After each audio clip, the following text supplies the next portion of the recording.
Regular pages are versatile and can be used for nearly any purpose. By using different combinations of blocks and adding your own content, you can create pages for nearly any purpose. To get started, navigate to your Pages panel.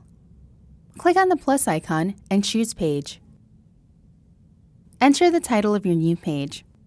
When you build a regular page, you'll begin with a starter layout or a blank slate. Starter layouts are professional designs for regular pages, with pre-arranged placeholders that give you an idea of what your page might look like. By using a starter layout, you can build a page using a structure designed for a specific purpose without spending too much time rearranging page elements. Browse through all the starter layouts, or narrow your search by choosing a purpose from the Starter Layout drop-down menu. To start with a blank page instead, select all layouts from the drop-down menu and then click Blank.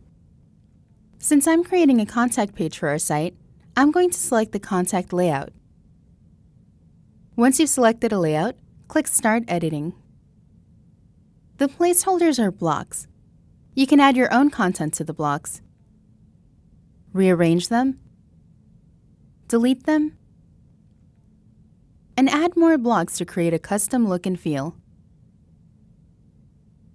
Contact layouts have a customizable form block and map block. Double-click these to customize them. Once you're done, click Save. Let us know if you have any more questions. We're always here to help.